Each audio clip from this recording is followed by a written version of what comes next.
Hi guys, so today in this video I'm going to show you how do you change your font in Outlook. So let's get into the video. So once you are logged into your Outlook, so what you have to do is you can click on the settings here on your left side panel. So click on settings.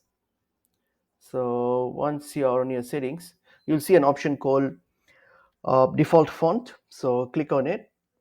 So once you are on your default font, so here is where you will be able to change the font and size of the of the default settings. So you can now set your desired font size that you want, whatever font you want. So you can just choose that, and then also the font you can choose whatever that you wish to set up.